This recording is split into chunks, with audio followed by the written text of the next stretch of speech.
지난 시간에는 주기도문이 하늘에 계신 우리 아버지여라는 부름으로 시작된다는 것을 살펴보았습니다. 예수님은 제자들에게 기도를 가르치시면서 먼저 우리가 누구를 향해 입을 열어야 하는지를 분명히 하셨죠. 우리가 기도를 시작하며 부르는 하나님은 우리를 위해 가장 귀한 것을 아끼지 않으시는 그런 자애로우신 아버지이십니다. 동시에 우리가 기도하는 그 대상은 초월적 권능으로 이 세상을 통치하시는 주권자가 되십니다. 그래서 하나님을 부르는 이 표현에는 하나님에 대한 친밀함과 동시에 범접할 수 없는 거룩함이 함께 놓여 있습니다. 이렇게 하늘에 계신 우리 아버지를 부른 다음 예수님이 가르쳐 주신 첫 번째 청원이 오늘 우리가 함께 나눌 말씀입니다. 이름이 거룩히 여김을 받으시오며, 우리가 흔히 쓰는 말로 풀면 하나님, 당신의 이름이 영광 받으시기를 원합니다 라는 기도입니다. 여기서 우리가 눈여겨보아야 할 것이 있는데요. 예수님은 우리에게 기도를 가르치시면서 먼저 자신의 필요를 구하지 않게 하셨습니다. 11절에 보면 일용할 양식을 주시옵고, 이거는 누구의 필요를 구하는 기도죠? 우리 자신의 필요를 구하는 기도입니다. 바로 이 자신의 필요를 구하는 기도는 주기도문의 네 번째 자리에 옵니다. 그보다 앞서 세 개의 청원, 곧 이름이 거룩히 여김을 받으시오며, 나라가 임하시오며, 뜻이 이루어지이다. 이 세 가지 청원 모두는 하나님에 관한 기도입니다. 그 앞에 하나님을 붙여보세요. 혹은 아버지를 붙여보세요. 하나님의 이름이 거룩히 여김을 받으시오며, 하나님의 나라가 임하시오며, 하나님의 뜻이 이루어지이다. 그렇죠. 가장 먼저 세 가지 청원이 하나님에 관한 기도입니다. 이 주기도문의 구조를 보면 십계명과 닮아 있습니다. 십계명의 첫 네 계명은 하나님과 관련된 계명이고, 나머지 6계명은 사람과 사람 사이에 지켜야 할 계명입니다. 주님이 가르쳐 주신 기도도 그 순서를 따르죠. 하나님이 먼저고 그 다음이 우리입니다. 이것은 단지 형식의 문제가 아닙니다. 우리의 기도가 어디서부터 출발하는가는 우리 신앙의 중심이 어디에 있는가를 그대로 드러내는 겁니다. 그래서 순서가 중요합니다. 사람의 이름을 부를 때도 어떤 분은 자기 이름에 나중에 나오면 기분이 별로 안 좋다고 하더라고요. 네. 굳이 그럴 필요는 없는데. 네. 자, 우리가 이름이 거룩히 여김을 받으시오며 라는 청원을 이해하기 위해서는 먼저 성경에서 이름이라는 말이 무엇을 의미하는지를 살펴보아야 합니다. 우리 모두는 이름이 있고 나름 의미가 있습니다. 그렇죠? 다 이름이 있고 의미가 있습니다. 그런데 여러분 상호 간에 그 의미를 다 알고 계십니까? 우리 성도들의 이름이 다 있잖아요. 다 알잖아요. 근데 그 이름이 가진 의미를 다 알고 계시냐고요. 예. 아주 친하지 않는 이상 그 의미는 알지 못합니다. 보니까 희한한, 이런 이름도 의미가 있나 하는 그런 이름이 있더라고요. 성이 석씨고, 우리 교회도 석씨성을 가지신 분들이 계신데요. 성이 석씨고 이름이 을련입니다. 그래서 석을련. 그게 진짜 있는 이름입니다. 제가 지어낸 이름이 아니고요. 이 이름은 어떤 의미가 있을까? 그 이름을 또 자랑이라고 지었더라고요. 자랑. 성이 지씨입니다. 이 부모님은 어떤 생각을 가지고 이름을 실제로 있는 이름입니다. 그렇게 지었는지 모르겠습니다. 아무튼 우리는 이름이 있고 나름의 의미가 있습니다. 그런데 실제 삶에서 우리의 이름은 신분을 확인하거나 다른 사람과 구별하는 정도로 그렇게 쓰이죠. 그래서 똑같은 이름이 있으면 교회에서는 그 이름 똑같은 있으면 뭐 땡땡땡 A, 예, 우리 교회 이영희라는 이름이 두 분이 있습니다. 이영희 A, 이영희 B 이렇게 구분하기 위해서 구별하기 위해서 그렇게 이름이 쓰이죠. 그러나 이 고대 히브리인들에게 이름은 전혀 다른 무게를 지니고 있었습니다. 이름은 존재의 본질이자 정체성 그 자체였습니다. 출애굽기 3장을 보면 모세가 떨기나무 불꽃 가운데서 하나님을 만나는 장면이 나옵니다. 거기서 모세는 하나님으로부터 이스라엘 백성을 이집트에서 이끌어내라는 소명을 받게 됩니다. 그때 모세는 두려운 마음으로 하나님께 묻습니다. 하나님, 그들이 내게 묻기를 그의 이름이 무엇이냐? 이렇게 할 것인데 그때 내가 무엇이라고 그들에게 대답해야 합니까? 이때 하나님께서 하신 대답이 이렇습니다. 나는 스스로 있는 자이니라. 직역하면요, 나는 나다. 나는 나다. 우리 상대방에게 이름을 물었어요. 이름이 성함이 어떻게 되십니까? 나는 나다. 네. 대답은 하셨는데 뭔가 석연치가 않습니다. 이름을 알려달라고 했는데 나는 나다. 참 무심하게 대답하셨습니다. 사실 이것은 대답을 요구하는 모세의 물음에 대한 거절이죠. 대답을 하지 않겠다라는 겁니다. 그는 이게 무슨 의미입니까? 나는 나다. 나 하나님은 인간의 언어와 지성으로 규정되거나 한계 지을 수 없다. 라는 말씀이죠. 그러니까 하나님의 존재는 인간의 언어로 규정되거나 개념화할 수 없다는 것입니다. 만약에 하나님의 이름을 하나로 규정하거나 개념화하면 인간은 하나님을 그렇게 편협하게 알게 됩니다. 그래서 하나님께서 하나님 자신을 형상화하지 말라고 하셨죠. 나무로나 돌로나 나를 형상화하지 말라. 왜 그러셨을까요? 하나님은 그 형상 안으로 규정되기 때문입니다. 한계에 지어지기 때문입니다. 그래서 형상화하지 말라는 거예요. 마찬가지로 하나님의 이름도 인간의 언어로 개념화되거나 규정되면 인간은 하나님을 그렇게 규정해버립니다. 그래서 하나님은 나는 나다. 모세의 물음에 거절하시죠. 자, 그러면서도 하나님은 인간의 연약함을 아시고 모세에게 하나님 자신을 이렇게 알리라고 하십니다. 우리 화면을 보시고 함께 읽겠습니다. 너희 조상의 하나님 여호와 곧 아브라함의 하나님, 이삭의 하나님, 야곱의 하나님께서 나를 너희에게 보내셨다 하라. 이는 나의 영원한 이름이요 대대로 기억할 나의 칭호니라. 아멘. 자, 이 내용에서 하나님 자신의 이름을 뭐라고 하셨죠? 아브라함의 하나님, 이삭의 하나님, 야곱의 하나님. 나는 나다. 나는 내 이름을 밝히지 않겠다 하셨는데, 그런데 하나님은 인간의 연약함을 알고 그래도 하나님 자신의 이름이 이것이다 밝히셨는데, 그게 뭐냐면 아브라함의 하나님, 이삭의 하나님, 야곱의 하나님. 참 이름도 요상하십니다. 그리고 이 이름을 너는 저 이집트 땅에서 고통당하는 내 백성에게 전하라, 알리라, 드러내라 이렇게 말씀하시죠. 이것은 뭘 의미하는 것일까요?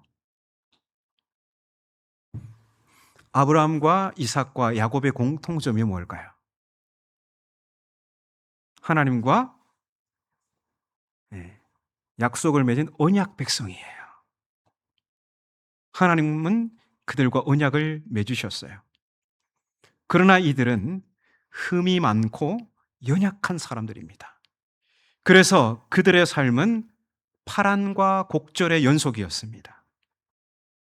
하나님께서는 그런 그들과 언약을 맺으시고 임재와 보호를 약속하셨죠. 그리고 후손을 주시겠다 하시고 저 가나안 땅을 주시겠다 약속하셨습니다. 그런데 아브라함은 나이가 많아 늙었습니다. 그런데도 후손이 생기지 않습니다. 하나님의 약속이 물거품된 것 같습니다. 그러나 하나님은 그런 그들의 한계 속에서도 당신의 권능을 나타내셔서 결국은 언약을 신실하게 이루어 가시더라는 겁니다. 그렇다면 이집트 땅에서 고통당하는 히브리인들에게 하나님께서 당신의 이름을 아브라함과 이삭과 야곱의 하나님으로 나타내신 것은 이런 뜻입니다. 너희는 아브라함과 이삭과 야곱의 후손으로 나와 언약을 맺은 언약 백성이다. 너희가 나와 상관없는 게 아니라 너희는 언약 백성이야. 나 하나님은 내가 택한 언약 백성을 버리지 않는다. 너희가 흠이 많고 연약할지라도 나의 권능을 나타내어 반드시 함께하고 보호하여 구원해 낼 것이다. 이런 것이죠. 하나님은 이집트 땅에서 고통당하고 있는 아브라함과 이삭과 야곱의 후손들, 곧 언약 백성들에게 임재와 보호 그리고 구원의 의지를 나타내는 이름을 알리신 것입니다. 그들이 이 이름을 듣고 그것을 알아차리면 이 이름보다 좋은 게 어디 있겠습니까? 따라서 아브라함과 이삭과 야곱의 하나님이란 나는 언약의 신실한 하나님이다 라는 뜻입니다. 그렇다면 아브라함과 이삭과 야곱의 하나님은 하나님 존재의 본질을 나타내는 이름이죠. 하나님은 언약의 신실하신 분이십니다. 그러므로 우리는 이름으로 개념화된 하나님이 아니라 허물 많고 연약한 우리의 삶 속에 함께 하시며 그런 우리와 맺은 언약을 반드시 이루시는 하나님을 우리의 삶 속에서, 우리의 역사 속에서 만나게 되는 것입니다. 그래서 그렇게 하나님을 만난 사람들은 하나님을 은유적으로 표현하죠. 다윗과 같은 경우는 주님은 나의 목자이십니다. 나의 방패이십니다. 나의 구원의 뿌리십니다. 그렇게 만나게 되는 거죠. 그렇다면 거룩히 여김을 받으시오며 라는 말은 정확히 무엇을 구하는 기도일까요? 이 거룩이라는 낱말은 본래 구별하다, 다른 것과 떼어놓다 라는 뜻을 가지고 있습니다. 그래서 거룩함의 1차적인 의미는 존재의 질적인 차이입니다. 질적인 차이. 여러분 어떤 것을 시장에 가서 고르거나 어떤 뭔 곡식을 열매를 수확했을 때 이렇게 구분하지 않습니까? 특상품하고 B급하고 이렇게 떼어 놓잖아요. 그런 게 이제 질적인 차이가 있기 때문에 그런 거죠. 그래서 하나님은 피조물과 전혀 다른 차원에 계신 분이시며 세상의 어떤 것과도 비교될 수 없는 분이시다는 게 바로 하나님이 거룩하시다라는 의미입니다. 이사야가 환상 중에 보좌에서 스랍들, 천사들이 외치는 찬양을 듣게 되는데요. 거룩하다, 거룩하다, 거룩하다. 만군의 여호와여 그의 영광이 온 땅에 충만하도다. 이 거룩이 하나님과 관련하여 쓰일 때는요. 그것은 하나님이 그 어떤 존재와도 견줄 수 없이 다르신 분, 모든 것 위에 뛰어나신 분이라는 사실을 가리키는 것입니다. 그런데 흥미로운 것은 이 기도가 하나님을 거룩하게 만들어 주십시오라는 뜻이 아니라는 것입니다. 하나님은 이미 본질적으로 거룩하신 분이십니다. 우리의 기도나 찬양이 그분을 더 거룩하게 만드는 것은 아닙니다. 그렇다면 우리는 무엇을 구하는 것일까요? 우리가 이름이 거룩히 여김을 받으시오며라고 기도하는 것은 본래부터 거룩하신 그 하나님께서 이 세상 가운데 그리고 우리 삶 가운데 그 거룩함이 마땅히 드러나고 인정받기를 구하는 기도입니다.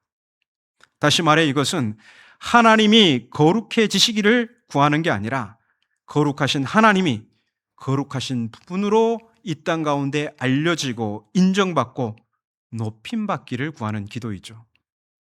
그러면 하나님의 거룩하심을 어떻게, 하나님의 거룩하심은 이 세상 가운데 어떻게 알려지는 걸까? 구약의 에스겔서를 보면요, 유다 백성이 죄를 지어서 저 바벨론 땅으로 포로로 끌려가잖아요. 그때 이 유다 백성들이 이방 민족들 사이에서 조롱을 당하고 거기서 더해서 하나님의 이름이 더럽혀집니다. 야, 너네 신은 너네도 구원 못하는가 보다. 그렇게 무능한 신이 너희가 그동안 믿었던 신인가 보다. 니들이 믿는 하나님이 진짜 신이라면 어떻게 너희가 여기에 끌려와 있을 수 있겠냐? 네 하나님은 실패했구나. 너네의 신은 힘이 없구나. 뭐 때문에 하나님의 이름이 이렇게 더럽혀졌다고요? 유다 백성이 지은 죄 때문에 그렇습니다. 그런데 하나님께서는 그곳에 나타나셔서 그들에게 말씀하십니다. 너희가 그들 중에서 더럽힌 나의 큰 이름을 내가 거룩하게 할지라. 유다 백성을 향해 그럽니다. 너희가 그 이방인들 중에서 더럽힌 나의 큰 이름 내가 거룩하게 하겠다. 여기서 하나님께서 자신의 이름을 거룩하게 하신다는 것은 유다 백성을 구원하시겠다는 겁니다. 그 바벨론 포로에서 끄집어내어 다시 고토로 돌아가게 하실 거다. 구원하실 거다. 이거라는 겁니다.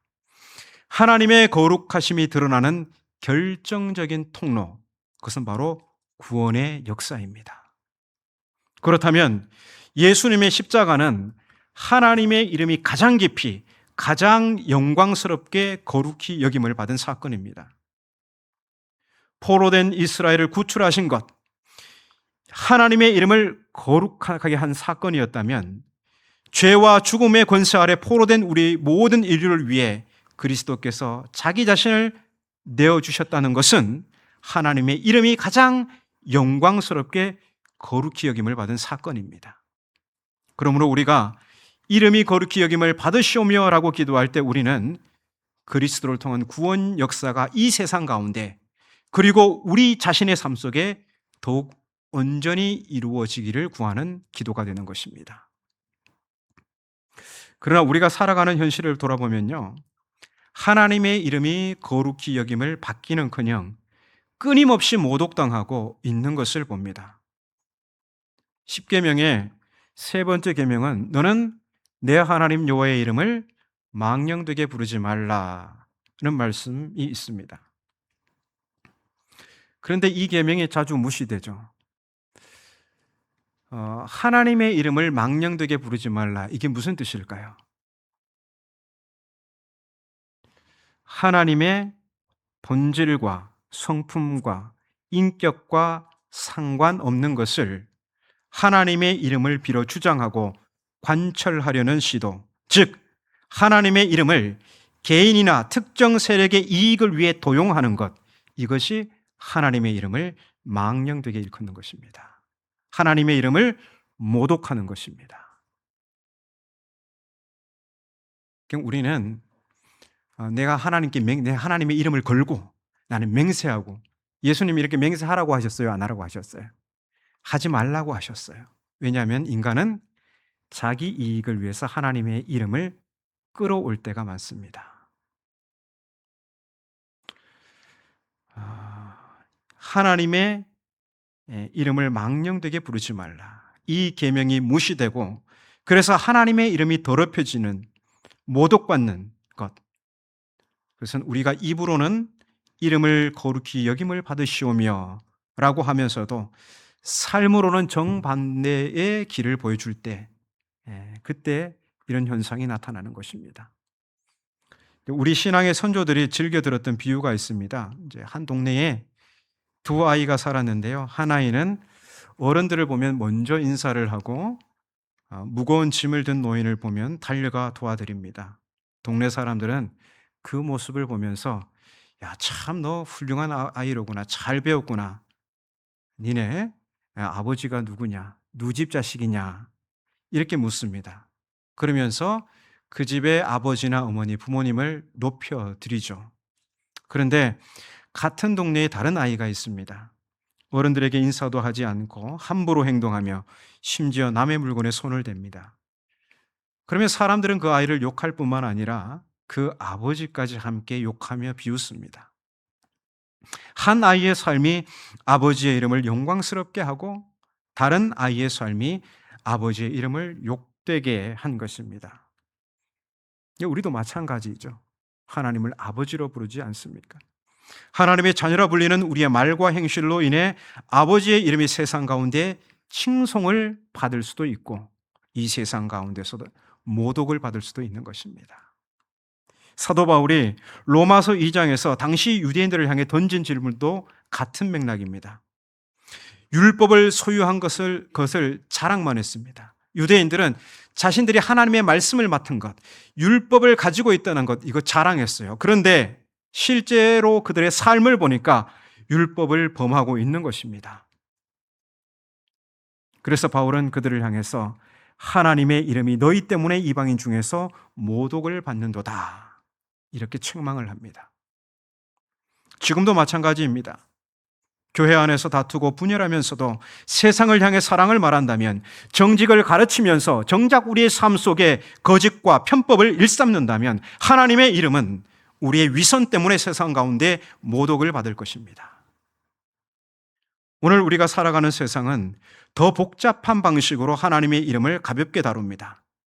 특정 정치 집단의 권력과 이익을 위해서 하나님의 이름이 도용될 때, 전쟁과 폭력을 정당하기 위해서 하나님의 이름을 명분으로 삼을 때 하나님의 이름은 거듭 모독을 당하게 됩니다.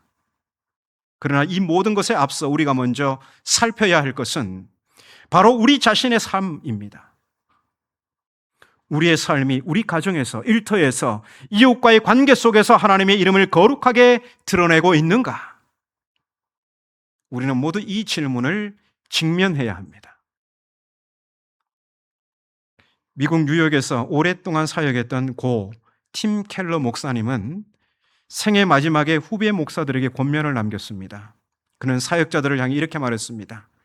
당신의 평판이나 명성에 마음을 빼앗기지 말라. 당신의 평판이나 명성에 마음을 빼앗기지 말라. 뉴욕에서 큰 이름을 얻으려 하지 말고 예수의 이름을 높이라. 아버지의 이름이 거룩히 여김을 받으시오며 라는 주기도문의 첫 번째 청원이 삶의 중심이 되게 하라는 것이었습니다. 죽음을 앞둔 한 신앙인의 마지막 권면이 다른 무엇도 아닌 바로 주기도문의 첫 간구였다는 사실은 우리에게 깊은 울림을 줍니다. 우리 인생의 모든 성취와 명예와 인정도 결국에는 이 한 가지 질문 앞에 서야 합니다. 나의 삶이 누구의 이름을 드러냈는가?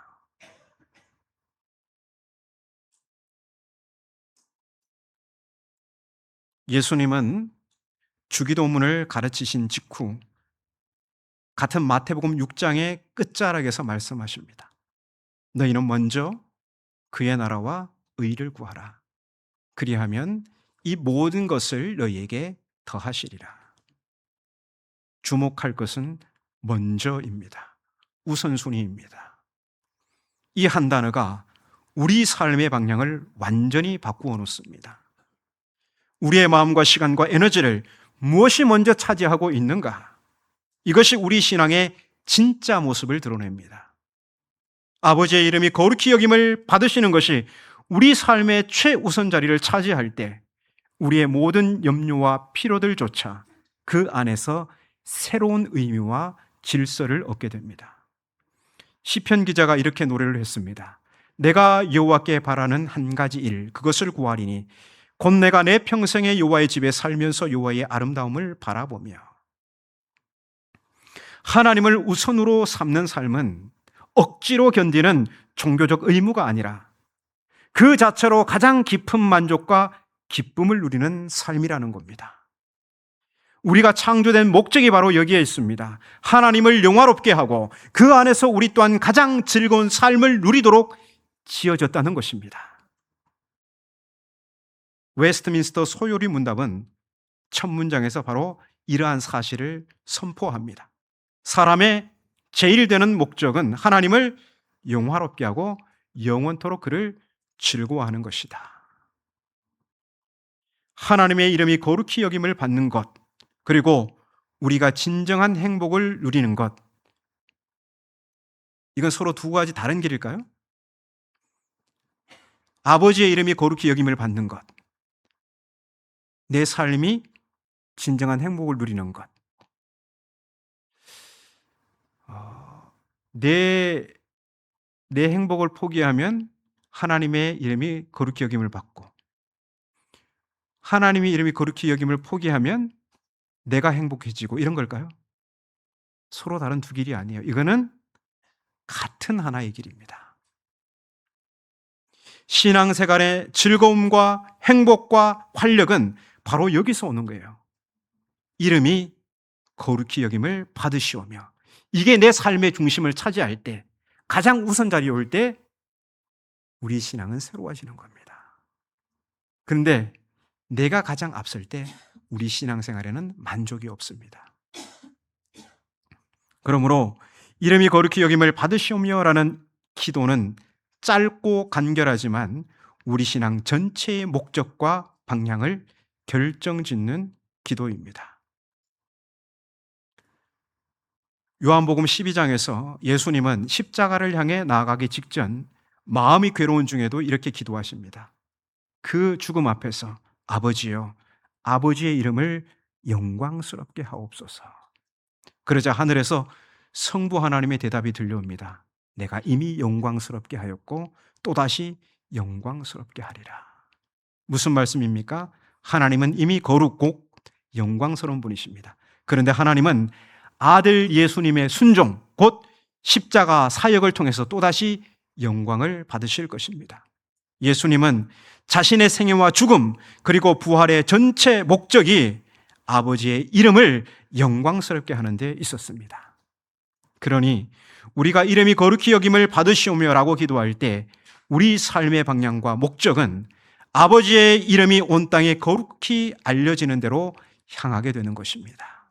그래서 이름이 거룩히 여김을 받으시오며 이 첫 번째 간구를 진심으로 드릴 수 있는 사람은 그 다음에 이어지는 나라가 임하시오며 뜻이 이루어지이다 라는 간구도 함께 자연스럽게 드릴 수 있는 겁니다.